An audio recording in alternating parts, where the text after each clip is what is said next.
1973 সালের মধ্যেই যারা স্বৈরাচার এবং আওয়ামী অপশাসনের বিরোধিতায় সোচ্চার হয়েছিল তাদেরকে মৃত্যু কিংবা অকথ্য নির্যাতনের মুখোমুখি হতে হয়। 1973 সালে ওই সময় উপমহাদেশের বিশিষ্ট রাজনীতিবিদ, সাহিত্যিক, সাংবাদিক জনাব আবুল মনসুর আহমেদ দৈনিক ইত্তেফাকে বিভিন্ন বিষয়ে কতগুলি গুরুত্বপূর্ণ প্রবন্ধ লিখে অসীম সাহসের পরিচয় দেন। আজ আর এক্সচেঞ্জ অব হার্ট নয়, চাই চেক অব হার্ট শীর্ষক উপসম্পাদকীয় নিবন্ধে তিনি বলেন, মানুষের হৃদয়ে 4 চেম্বারের মতোই আমাদের বাংলাদেশের রাজনীতির সকল ক্ষেত্রে 4টি করিয়া চেম্বার রয়েছে। প্রথমত, আমাদের সংবিধান দাঁড়াইয়া আছে 4টি স্বতন্ত্র মজবুত মূল নৈতিক খুঁটির উপর: গণতন্ত্র, সমাজতন্ত্র, জাতীয়তাবাদ ও ধর্মনিরপেক্ষতা। এই 4টি নৈতিক খুঁটিকে স্বতন্ত্র বলিলাম এই দণ্ডে যে সংবিধান রচয়িতার মধ্যে কেউ কেউ বলেন ওই 4টি খুঁটির এক ঘরের খুঁটি হইতে পারে না। খুঁটিগুলির উচ্চতার সমান নয় বলিয়াই তারা এক ঘরের খুঁটি হইতে পারে না। নীতি এবং পন্থা হিসেবে এই 4 বস্তুর মিল নাই, একথায় বোধ করি সমালোচকরা বলিতে চান। তার মানে হৃৎপিণ্ডের 4টি চেম্বারের মধ্যে যেমন সহযোগ দরজা অর্থাৎ কানেক্টিং ডোর আছে, তেমনি আমাদের 4 নীতির মধ্যে তেমন কোনো কানেক্টিভ বাল্ব নেই। তারপর সংবিধানের বেলাতেও আমরা প্রচলিত শাসনতান্ত্রিক কাঠামোটাকে টানিয়া বনিয়া চারিচক্রে আনিবার চেষ্টা করিয়াছি এবং যথাসম্ভব সফল হইয়াছি। অন্যান্য গণতান্ত্রিক রাষ্ট্রে প্রচলিত এক্সিকিউটিভ, লেজিসলেটিভ এবং জুডিশিয়ারি এই 3টি ইনস্টিটিউশনকে নির্বাহী বিভাগ, আইন বিভাগ ও বিচার বিভাগ নামে সংবিধানে গুঞ্জাইশ করিয়াছে সত্য, কিন্তু সমাজতান্ত্রিক রাষ্ট্র হিসেবে যা অত্যাবশ্যক, অথচ সংবিধানের কর্মবিভাগ বা দেশরক্ষা বিভাগে যার বিধান করা সম্ভব ছিল না, সেইরূপ একটি স্বতন্ত্র এবং স্বয়ংসম্পূর্ণ প্যারামিলিটারি বাহিনী গঠন করিয়া আমরা রাষ্ট্রকে 4টি শক্তিস্তম্ভের উপর দাঁড় করাইয়াছি। এই 4টি শক্তিস্তম্ভের সাথে পাঠকগণ 4টি মূলনীতি স্তম্ভের সাথে তালগোল পাকাইয়া ফেলিবেন না। তার এই দীর্ঘ প্রবন্ধে শিল্প কারখানা সম্পর্কে জনাব আবুল মনসুর আহমেদ লেখেন, হৃদয়ের 4 চেম্বারের অনুকরণে আমরা শুধু আমাদের জাতীয় জীবনে, রাষ্ট্রীয় জীবনে, পার্টি জীবনে এবং সামাজিক জীবনে 4 বর্ণের প্রবর্তন করিয়াই ক্ষান্ত হই নাই, অর্থনৈতিক জীবনেও উহার সম্প্রসারণ করিয়াছি। মিনস অফ প্রোডাকশন অর্থাৎ উৎপাদন যন্ত্রের মালিকানাকে সংবিধানে 3 শ্রেণীতে বিভক্ত করিয়াছি, যথা রাষ্ট্রীয় মালিকানা, সমবায় মালিকানা এবং ব্যক্তিগত মালিকানা।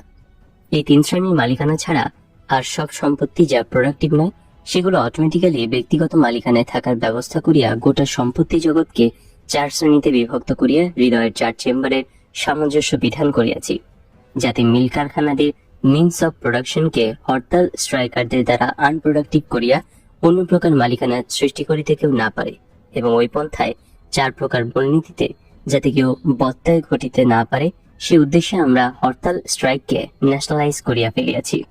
সরকারি দল ছাড়া অপর সকলের হরতাল স্ট্রাইক নিষিদ্ধ করিয়া রাখিয়াছি। প্রশাসনের সঙ্গে জনগণের সম্পর্ক প্রশ্নে একই প্রবন্ধে জনাব আবুল মনসুর আহমেদ লেখেন, হৃদয়ের 4 চেম্বারের প্রতি আমাদের এই সামাজিক এবং সার্বজনীন আকর্ষণ দেখিয়া বিদেশি বন্ধুরা বিস্মিত হইতে পারেন, কিন্তু তাদের সেই বিষয় সেই মুহূর্তেই কাটিয়া যাইবে যখন তারা জানতে পারবেন যে জাতীয় এবং রাষ্ট্রীয় নেতার নেতৃত্ব কেবলমাত্র আমাদের হৃদয়ের উপরই নির্ভরশীল। আমাদের নেতা প্রেমিক, তিনি দেশবাসীকে ভালোবাসেন, দেশবাসী তাকে ভালোবাসে। এদেশে নেতা আর জনতার মধ্যে ভালোবাসাবাসী ছাড়া আর কোনো বিষয়ের স্বার্থের সম্পর্ক নাই, পুরোটাই হৃদয়ের ব্যাপার। তাই হৃদয়ের 4 চেম্বারের সাথে মিল রাখিয়াই আমাদের সামগ্রিক জীবনকে 4 ভাগে বিভক্ত করিয়াছি। হৃদয়ের অনুকরণেই আমাদের রাষ্ট্রীয় আর্থিক জীবনকে উপরের তলা, নিচের তলা এই 2 তলায় বিশিষ্ট করিয়াছি।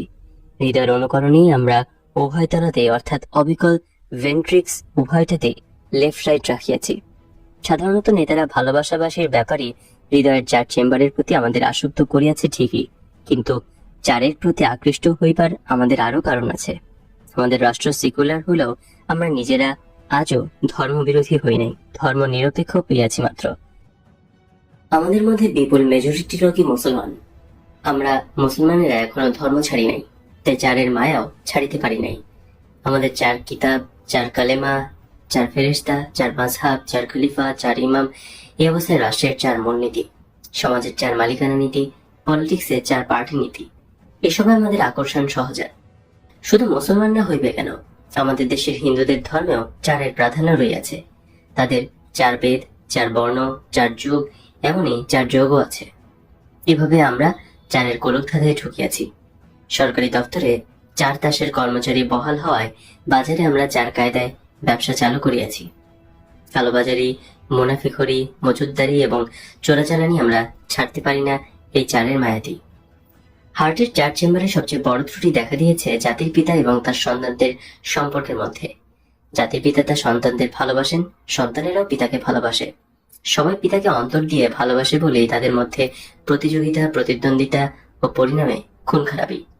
জাতির পিতা খুন খারাপি বন্ধ করিতে সন্তানদের প্রথমে অনুরোধ, পরে নির্দেশ, অবশেষে ধমক দিয়েছেন।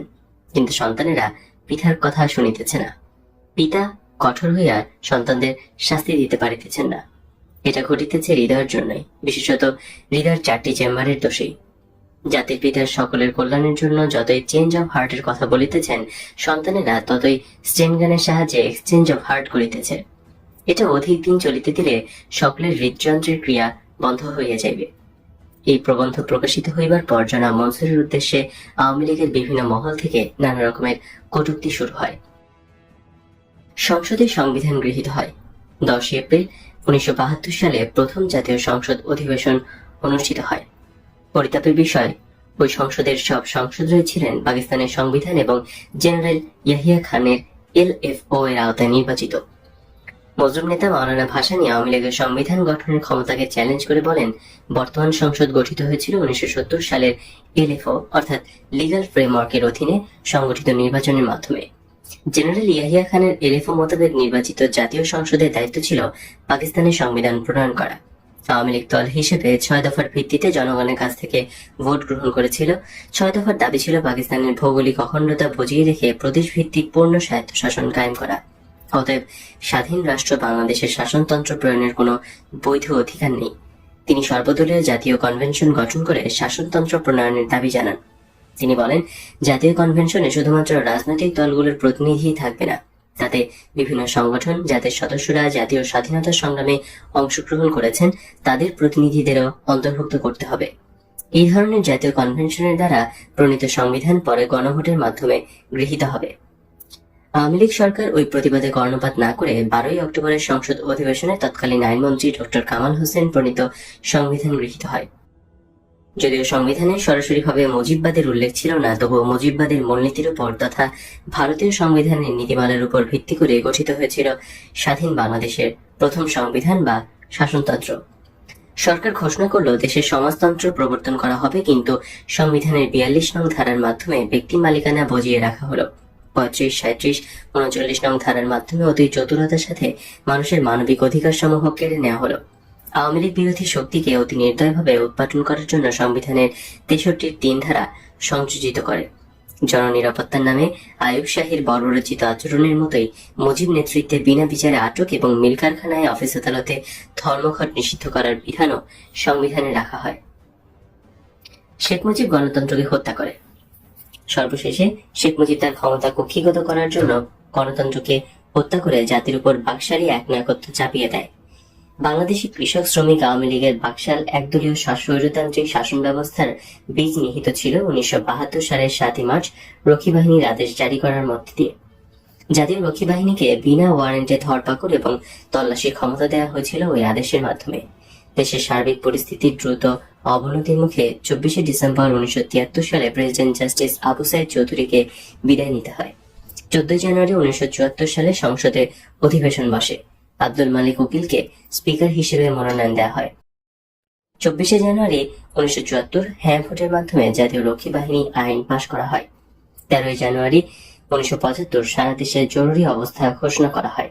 একই দিন বিশেষ ক্ষমতা অর্ডিন্যান্স জারি করা হয় এবং সংবিধানের কতিপয় ধারা স্থগিত ঘোষণা করা হয়। সভা সমাবেশ নিষিদ্ধ ঘোষণা করা হয়। 6 জানুয়ারি 75 এক ঘোষণায় বলা হয় যে সরকারি কর্মচারীরা সমবায় সমিতি ছাড়া অন্য কোনো সংগঠনের সদস্য হতে পারবে না। এছাড়া 48 ঘন্টার মধ্যে দেয়ালের সব পোস্টার মুছে ফেলার নির্দেশ দেওয়া হয়। এরপর 20শে জানুয়ারি বসে বাংলাদেশের রাজনৈতিক ইতিহাসে সংগঠিত সেই কলঙ্কিত অধিবেশন। 25 জানুয়ারি সংসদে কোন রকম বিতর্ক ছাড়া গণতন্ত্রকে পুরোপুরিভাবে সমাহিত করে পাশ করানো হয় 4র্থ সংশোধনী। মাত্র এক বেলা সেই অধিবেশনে স্পিকার ছিলেন জনাব আব্দুল মালিক উকিল। 4র্থ সংশোধনীতে বলা হয় যে রাষ্ট্রপতি, প্রধানমন্ত্রী থেকে শুরু করে সব মন্ত্রী নিয়োগ করতে পারবেন। প্রধানমন্ত্রী বা মন্ত্রীরা সংসদ সদস্য না হলে ভোট দিতে পারবেন না। প্রতিমন্ত্রী বা উপমন্ত্রী সংসদ সদস্য হবেন তেমন কোনো বাধ্যবাধকতা নেই। মন্ত্রিপরিষদ রাষ্ট্রপতিকে পরামর্শ দিতে পারেন, তবে রাষ্ট্রপতি তা কার্যকর করলেন কি করলেন না সেই সংক্রান্ত ব্যাপারে আদালতে কোনো প্রশ্ন তোলা যাবে না। এই অধিবেশনে জরুরি ক্ষমতা বিল কোনো আলোচনা ছাড়াই আইনে পরিণত হয়। 25শে জানুয়ারি দুপুর 1:15 এক সংক্ষিপ্ত অধিবেশনে জারিকৃত চতুর্থ সংশোধনীতে বলা হয়, এই আইন প্রণয়নের পূর্বে যিনি বাংলাদেশের রাষ্ট্রপতি পদে অধিষ্ঠিত ছিলেন তিনি রাষ্ট্রপতি পদে থাকবেন না এবং রাষ্ট্রপতির পদ শূন্য হবে। শেখ মুজিবুর রহমান বাংলাদেশের রাষ্ট্রপতি হবেন এবং রাষ্ট্রপতির কার্যভার গ্রহণ করবেন। এই আইন প্রবর্তনের ফলে তিনি বাংলাদেশের রাষ্ট্রপতির পদে বহাল থাকবেন এমনইভাবে যেন তিনি এই আইনের দ্বারা সংশোধিত সংবিধানের অধীনে রাষ্ট্রপতি নির্বাচিত হয়েছেন। সংশোধিত সংবিধান অনুযায়ী বাংলাদেশে একজন রাষ্ট্রপতি ও একজন উপরাষ্ট্রপতি থাকবেন। রাষ্ট্রপতি প্রত্যক্ষ নির্বাচনের মাধ্যমে নির্বাচিত হবেন। কার্যকালের মেয়াদ 5 বছর। প্রজাতন্ত্রের নির্বাহী ক্ষমতা রাষ্ট্রপতির হাতেই থাকবে।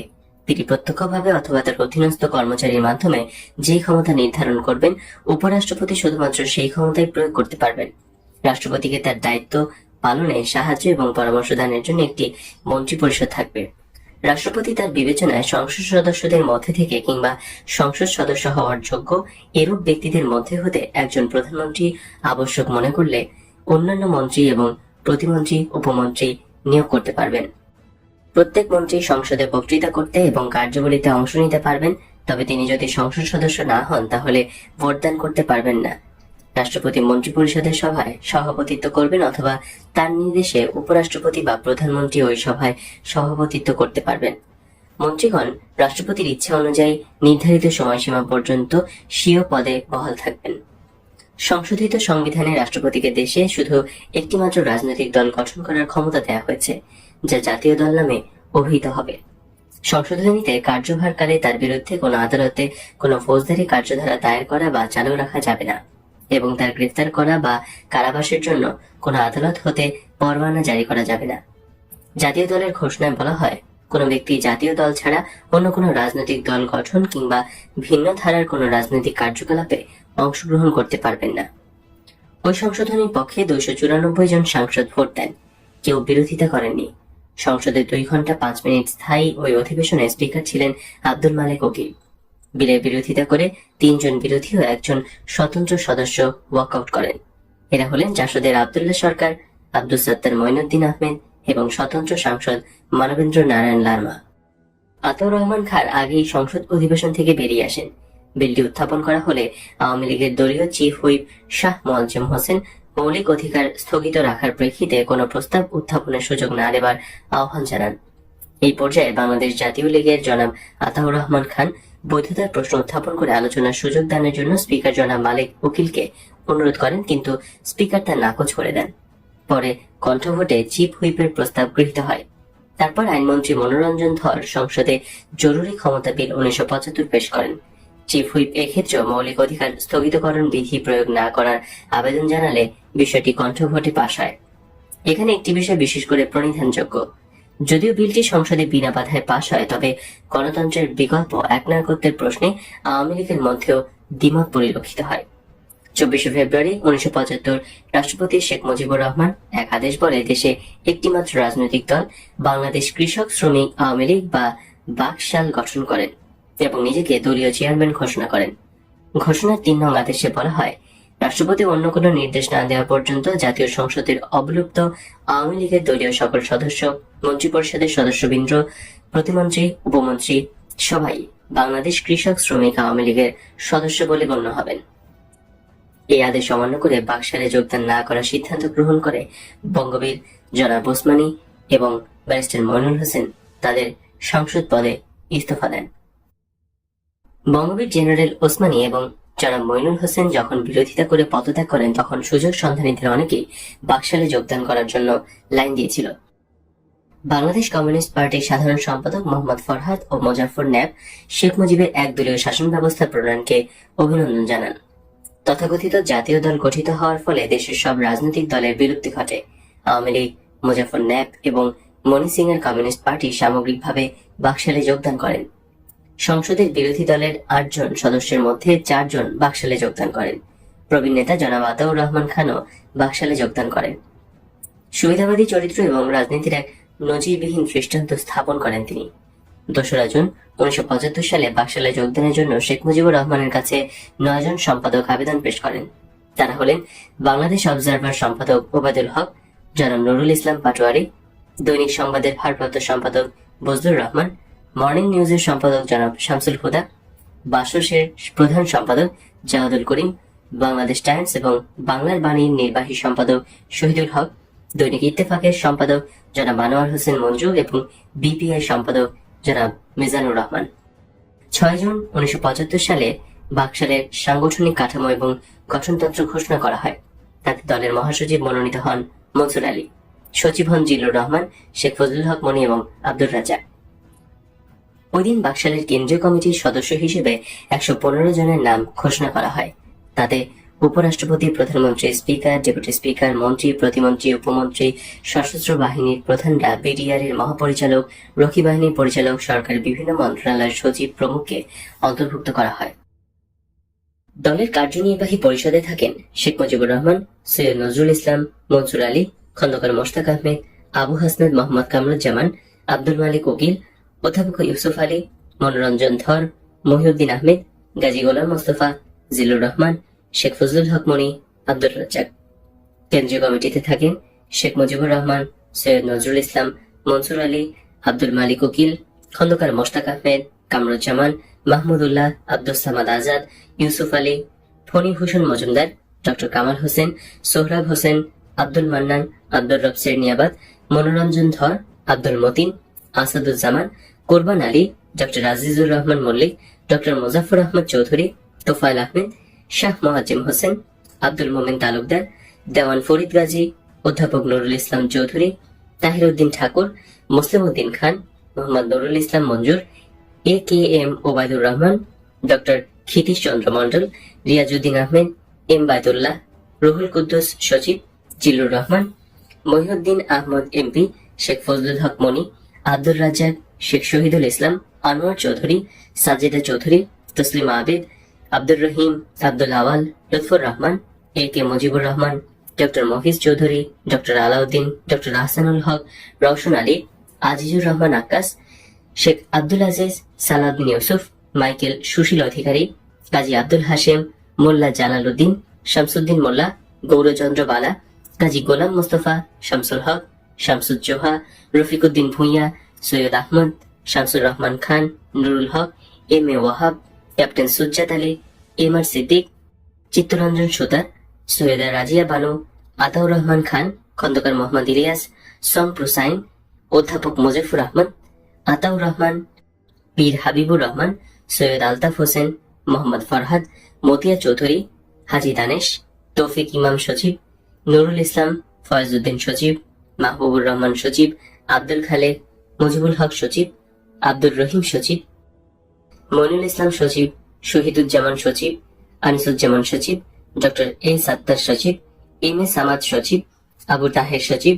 আল হোসাইনি সচিব, ডক্টর তাজুল হোসেন সচিব, Motiur Rahman TCB chairman, major general KM Shafiullah, air vice marshal AK Khandaker, commodore MH Khan, major general Khalilur Rahman, AK Naziruddin, doctor Abdul Matin Chowdhury, doctor Mazharul Islam, doctor Inamul Haque, ATM Syed Hossain, Nurul Islam IG police, doctor Nilima Ibrahim, doctor Nurul Islam PG হাসপাতাল, ওবায়দুল হক সম্পাদক Observer, Anwar Hossain Manju Ittefaq, Mizanur Rahman BPI, Monowarul Islam, brigadier AMM Nuruzzaman, রক্ষী বাহিনীর প্রধান, কামরুজ্জামান শিক্ষক সমিতি, ডক্টর মাজহার আল কাদরি। একই ঘোষণায় বাকশালের 5টি অঙ্গ সংগঠনও গঠন করা হয়। সেগুলো হচ্ছে জাতীয় কৃষক লীগ, জাতীয় শ্রমিক লীগ, জাতীয় মহিলা লীগ, জাতীয় যুবলীগ ও জাতীয় ছাত্রলীগ। এগুলো সাধারণ সম্পাদক মনোনীত হন যথাক্রমে ফণিভূষণ মজুমদার, অধ্যাপক ইউসুফ আলী, সাজিদা চৌধুরী, তোফায়েল আহমেদ ও শেখ শহীদুল ইসলাম। এই সমস্ত সংগঠনের কেন্দ্রীয় কমিটিগুলোতে মুজাফফর ন্যাপ ও মনি সিং এর কমিউনিস্ট পার্টির নেতাদের গ্রহণ করা হয়। বাকশালের এই সূত্র ধরে 16 জুন সংবাদপত্র বাতিল অধ্যাদেশ জারি করা হয়। তার বলে পার্টি নিয়ন্ত্রণাধীন শুধুমাত্র 4টি দৈনিক ও কয়েকটি সাপ্তাহিক পত্রিকা বাদে সকল পত্রপত্রিকা বন্ধ করে দেওয়া হয়। গণতন্ত্রের হত্যাযজ্ঞ শেষে দেশ জুড়ে চলে তাণ্ডব উৎসব।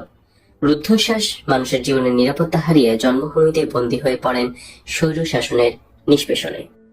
শেখ মুজিব কর্তৃক বাকশাল কায়েম হবার পর রক্ষী বাহিনীর অত্যাচার সব সীমা ছাড়িয়ে যায়।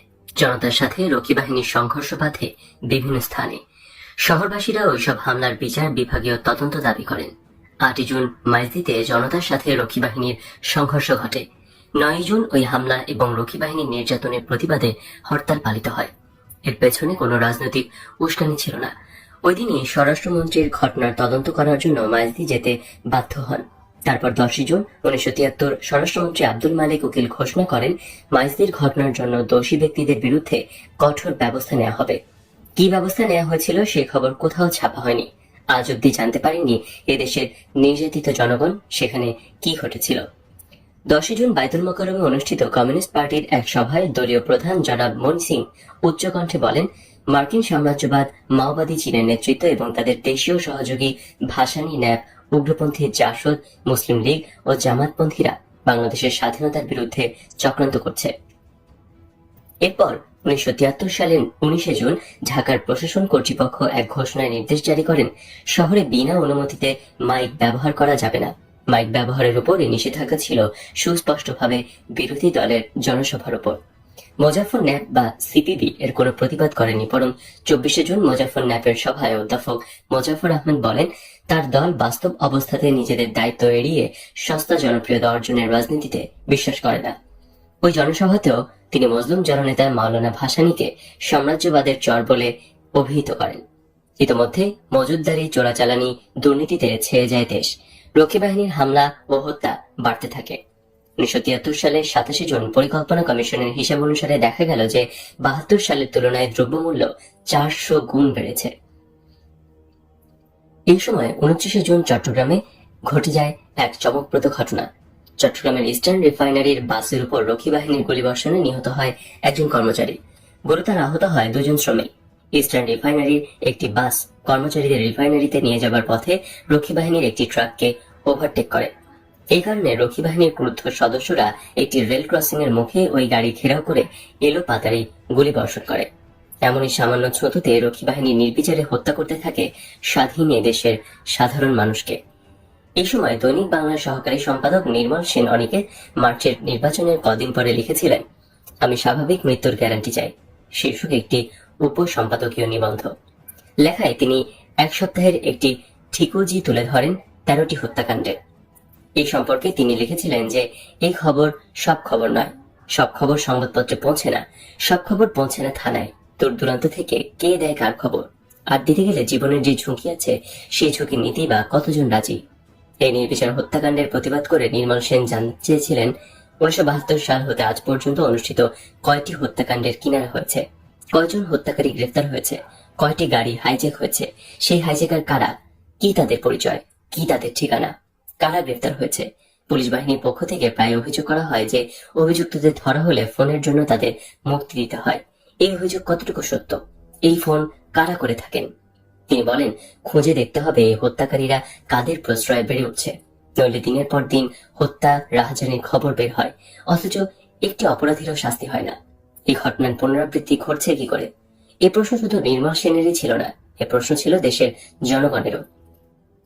আওয়ামী লীগ সরকার এই প্রশ্নের কোনো জবাব দিতে পারেনি। চট্টগ্রামের রিফাইনারি কর্মচারীদের উপর গুলিবর্ষণের অকারণ হত্যার জন্য রক্ষী বাহিনীর কেউ সাজা পায়নি। উপরন্তু 1973 সালের 27 জুলাই প্রেসিডেন্টের অগণতান্ত্রিক 50 নং ধারা অনুযায়ী রক্ষী বাহিনীকে তুলে দেওয়া হলো নতুন ক্ষমতা। তাতে জাতীয় রক্ষী বাহিনীর ডেপুটি লিডার এবং তার উপরস্থ সকল অফিসারকে গ্রেপ্তারি পরোয়ানা ছাড়া অপরাধ করেছে সন্দেহে যে কোনো ব্যক্তিকে গ্রেপ্তার ও তল্লাশির ক্ষমতা দেওয়া হয়।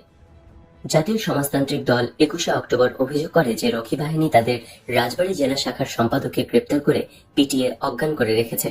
24 অক্টোবর তারা অভিযোগ করে যে বাগমারার জাসদ নেতাকে রক্ষী বাহিনী খুন করেছে। একই অভিযোগ করে আওয়ামী লীগের নেতৃত্বে গঠিত ঐক্য জোটের মোজাফফর ন্যাপ। 16 অক্টোবর পাবনার ছাত্র ইউনিয়ন নেতাকে রক্ষী বাহিনীর গ্রেপ্তারের তীব্র নিন্দা করে জেলা ন্যাপ কমিটি একটি বিবৃতি দেন। 2 নভেম্বর মুজাফফর ন্যাপের সম্পাদক পঙ্কজ ভট্টাচার্য অভিযোগ করেন যে তার কর্মীদের উপর রক্ষী বাহিনীর হামলা, হত্যা, নির্যাতন চলছে। তিনি বলেন, 1 নভেম্বর সুনামগঞ্জ মহকুমার ন্যাপ প্রধান বঙ্কু দাসকে রক্ষী বাহিনী নির্মমভাবে হত্যা করেছে। পীরগাছার ন্যাপ কর্মীদের নির্বিচারে মারধর করা হয়েছে। 30 অক্টোবর নাটোরে ন্যাপ কর্মীকে রক্ষী বাহিনী অপসারণ করেছে। সেই সঙ্গে পঙ্কজ ভট্টাচার্য অনুনয় করেন যে এদের উপর হামলা হলে সমাজতন্ত্রের শত্রুদের শক্তি বৃদ্ধি পাবে। 73 সালের 25 অক্টোবর তৎকালীন স্বরাষ্ট্রমন্ত্রী জনাব মালেক উকিল জানান, গ্রামরক্ষী দল গঠনের নির্দেশ দেওয়া হয়েছে। প্রত্যেক সদস্যকে একটি করে শটগান দেওয়া হবে। কাজের মেয়াদ শেষ হলে এসব অস্ত্র থানায় জমা দেওয়া হবে। তিনি আরো পরিষ্কার করে বলেন, এই ব্যাপারে মহকুমা হাকিমের অনুমোদন সাপেক্ষে স্থানীয় প্রভাবশালী ও নেতৃস্থানীয় ব্যক্তি এবং এমপির সাথে আলোচনা করে গ্রামরক্ষী দল গঠনের জন্য ওসির প্রতি নির্দেশ দেওয়া হয়েছে। এরপর 29 নভেম্বর সরকারের অস্ত্র সংক্রান্ত এক ঘোষণায় বলা হয়, রাষ্ট্রপতি, প্রধানমন্ত্রী, সুপ্রিম কোর্টের প্রধান বিচারপতি, প্রধান নির্বাচন কমিশনার, মন্ত্রীগণ, প্রতিমন্ত্রী, উপমন্ত্রী এবং সংসদ সদস্যরা লাইসেন্স ছাড়াই অস্ত্র নিজেদের কাছে রাখতে পারবেন। এর বৈধতার প্রশ্ন ছাড়াও এই সিদ্ধান্ত থেকে একটি বিষয় অত্যন্ত পরিষ্কার হয়ে ওঠে যে দেশের আইন শৃঙ্খলা পরিস্থিতির কতটা অবনতি ঘটেছিল। 73 সালের প্রারম্ভ থেকে গ্রামে গ্রামে চলে রক্ষী বাহিনীর বর্বর, নিষ্ঠুর ও পৈশাচিক অভিযান। মুজিব আমলের স্বৈরাচার ও বিরোধী নির্যাতনের একটি দলে আত্মগোপনকারী কমিউনিস্ট নেতা শান্তি সেনের স্ত্রী শ্রীমতী অরুণা সেনের বিবৃতি। অরুণা সেন, রানী সিংহ ও হনুফা বেগমকে ফরিদপুর জেলার মাদারীপুর মহকুমার রামভদ্রপুর গ্রাম থেকে রক্ষী বাহিনী ধরে নিয়ে যায়, কিন্তু সরকার তাদের বিরুদ্ধে কোনো মামলা দায়ের করেনি, তাদেরকে কোনো আদালতেও হাজির করেনি। ঢাকার বিভিন্ন পত্রপত্রিকায় এই নিয়ে অনেক লেখালেখি হয় এবং পরে সুপ্রিম কোর্টে তাদের পক্ষে রিট আবেদন করার পর কোর্টের নির্দেশে তাদেরকে আদালতে হাজির করা হয়। মামলা শুনানির সময় সরকার তাদের বিরুদ্ধে কোনো প্রমাণযোগ্য অভিযোগ আনতে সক্ষম হওয়ায় সুপ্রিম কোর্টে অবিলম্বে তাদের 3 জনকে বিনা শর্তে মুক্তিদানের নির্দেশ দেন। অরুণা সেন এবং অন্যান্যদের পক্ষে এই মামলা পরিচালনা করেছিলেন ব্যারিস্টার মওদুদ আহমেদ এবং ব্যারিস্টার জমিরুদ্দিন সরকার। মুক্তি পাবার পর আওয়ামী লীগ সরকারের অন্যায় নির্যাতনের স্বরূপ প্রকাশের জন্য শ্রীমতী অরুণা সেনের সংবাদপত্রে একটি বিবৃতি দেন। তিনি বলেন, গত 17 আশ্বিন রক্ষী বাহিনীর লোকেরা আমাদের গ্রামের উপর হামলা করে। ওই দিন ছিল দুর্গাপূজার দ্বিতীয় দিন। খুব ভোরে আমাকে গ্রেপ্তার করে আমাকে গ্রামের অনেক যুবক ধরে বেধম মারপিট করে। লক্ষণ নামের একটি কলেজ ছাত্র আমাকে ধরে তারা নড়িয়া রক্ষী বাহিনীর ক্যাম্পে নিয়ে যায়। সেখানে আমাকে জিজ্ঞাসা করে আমার স্বামী শান্তি সেন এবং পুত্র চঞ্চল সেন কোথায়। বলে তারা রাষ্ট্রদ্রোহী, তাদের ধরিয়ে দিন। আরো জিজ্ঞাসাবাদের পর সন্ধ্যার দিকে তারা আমাকে ছেড়ে দেয়। লক্ষণকে সেদিন রেখে পরদিন ছেড়ে দেয়। সে যখন বাড়ি ফেরে দেখি বেধম মারের ফলে সে গুরুতর রূপে আহত ও অসুস্থ হয়ে পড়েছে।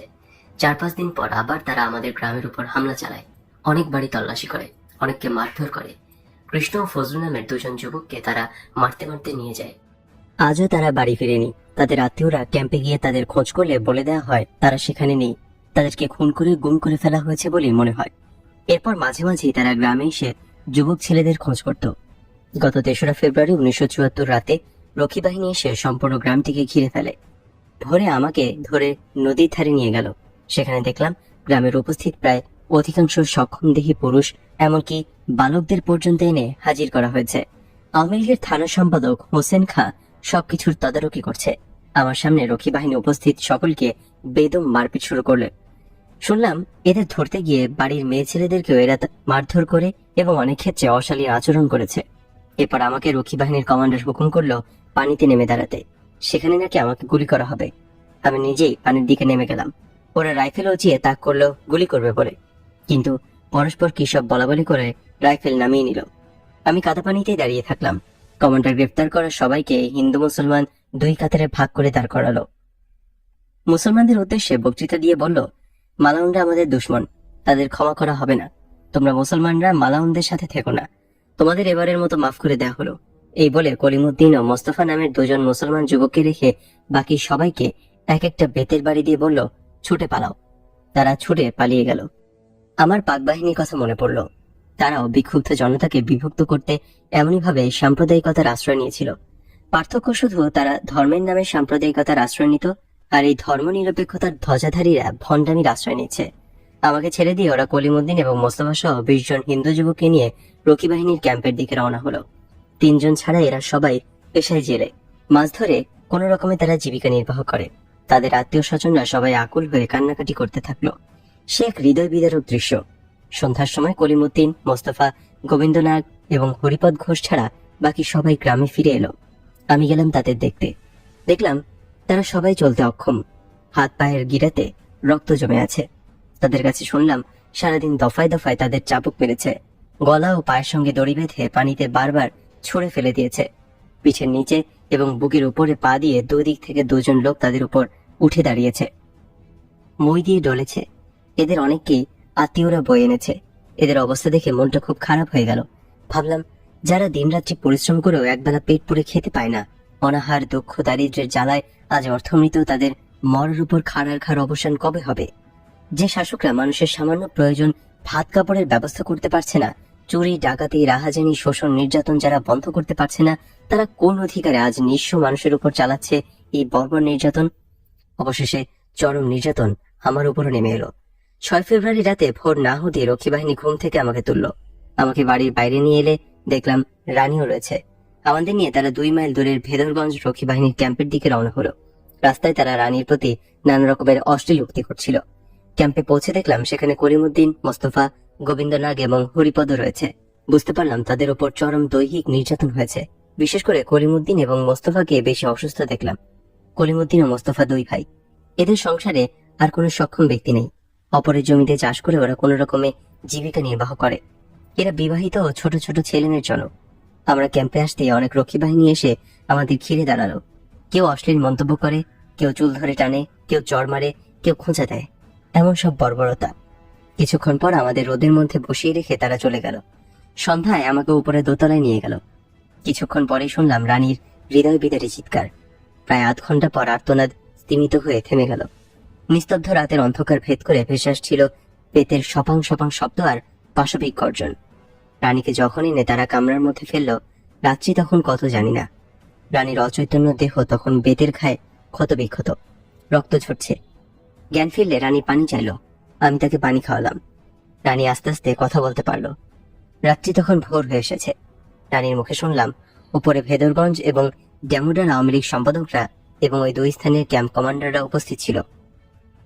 তারা শান্তিসীন এবং চঞ্চলকে ধরিয়ে দিতে বলে এবং অস্ত্র কোথায় আছে জিজ্ঞেস করে। রানী কিছুই জানে না বলে তাকে এমন সব অশ্লীল কথা বলে যা কোনো সভ্য মানুষের পক্ষে বলা তো দূরের কথা, কল্পনা করাও সম্ভব নয়। কিছুক্ষণ জিজ্ঞাসাবাদ ও গালিবর্ষণের পর ভেদরগঞ্জ ক্যাম্প কমান্ডার বেত দিয়ে তার উপর ঝাঁপিয়ে পড়ে এলোপাতারি এমন পেটাতে থাকে যে 3খানা বেত ভেঙে যায়। আবারও জিজ্ঞাসা করে শান্তি ও চঞ্চল কোথায়। রানীর একই উত্তর। ক্ষিপ্ত হয়ে রানীকে তারা সিলিং এর সাথে ঝুলিয়ে দেয় এবং 2 কমান্ডার এবার একই সাথে চাবুক দিয়ে পেটাতে শুরু করে। মারার সময় অসহ্য যন্ত্রণায় রানী বলেছিল, আমাকে এভাবে না মেরে গুলি করে মেরে ফেলুন। জবাবে একজন বলে, সরকারের একটা গুলির দাম আছে, তোকে 7 দিন ধরে পিটিয়ে মেরে ফেলবো।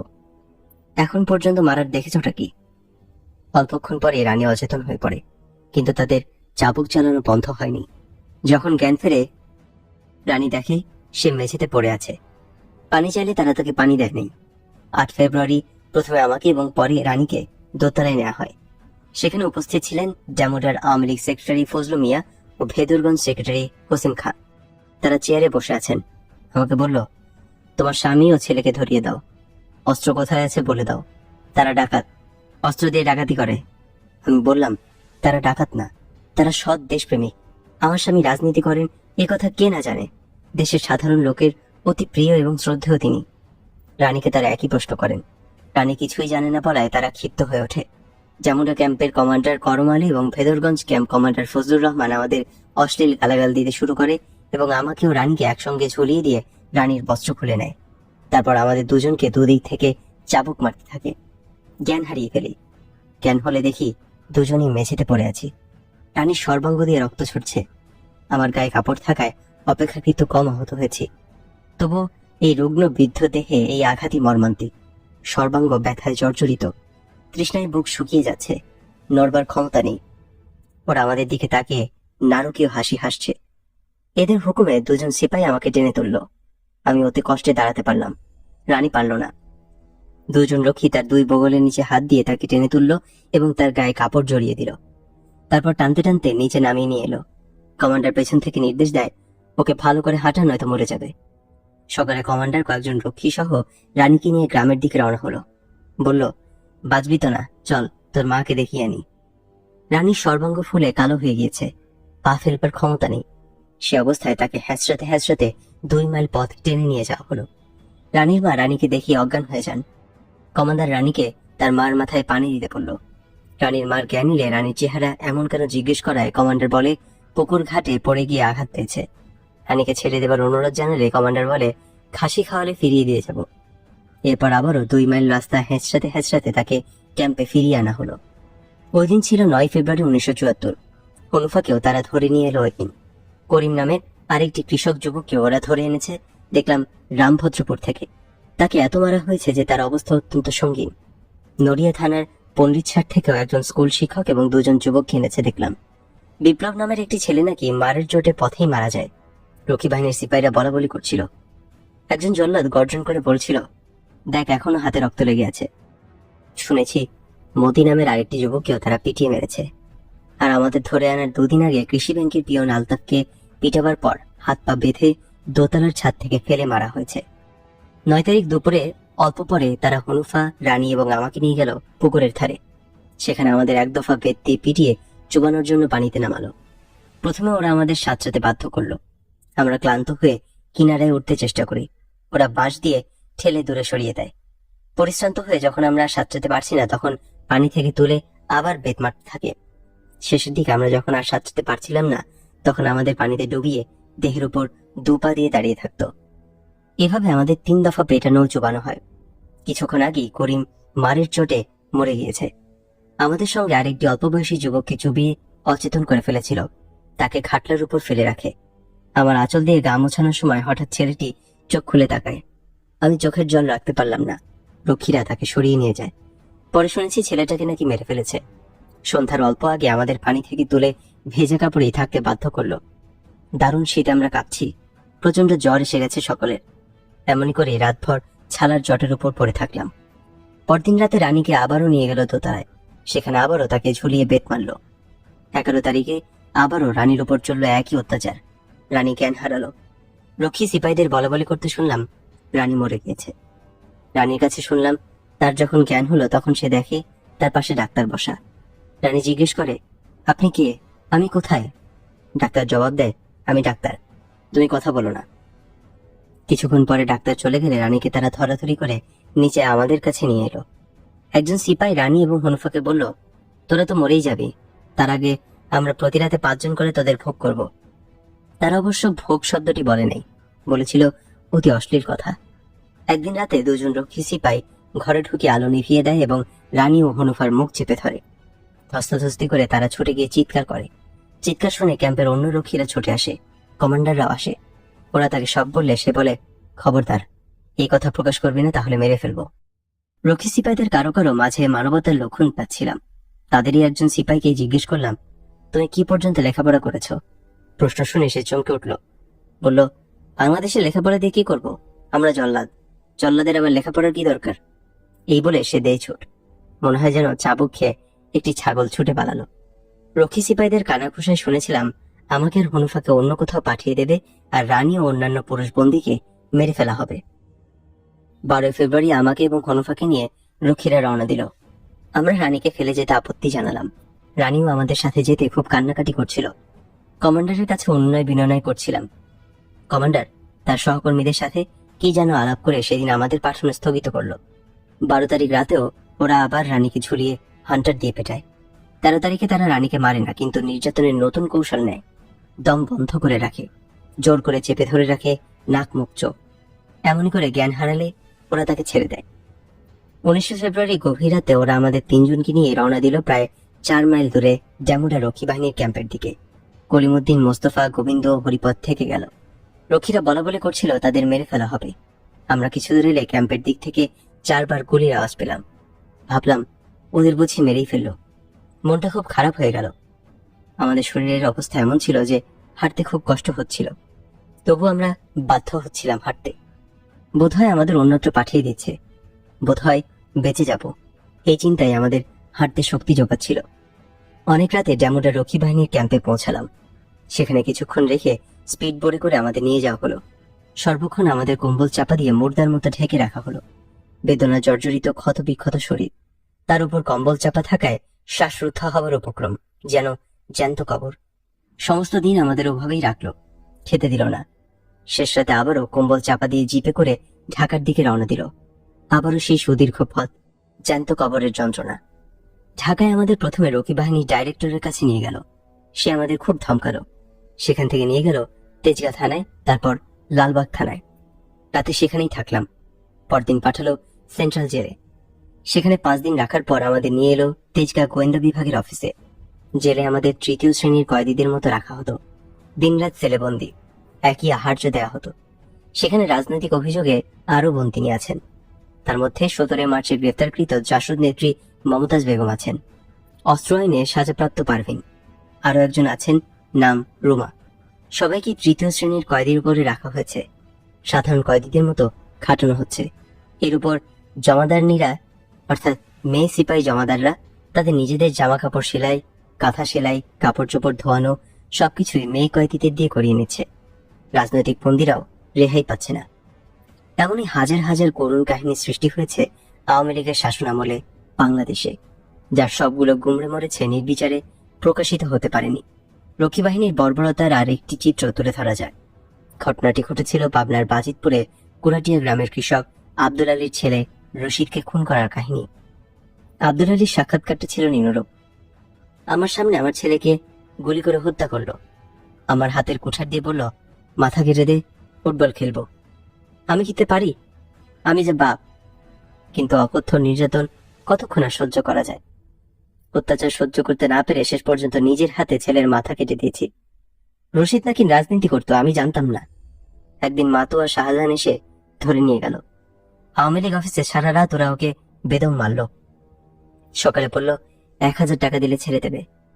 রশিদ স্বীকার করে এলো 1000 টাকা দেবার। আমার কাছে টাকা চাইলো, কিন্তু আমি দিন আনি দিন খাই, মজুর মানুষ। হঠাৎ 3 দিনের মধ্যে 1000 টাকা কোত্থেকে দেব? বললাম, তুই বরং পালিয়ে সিলেট চলে যা।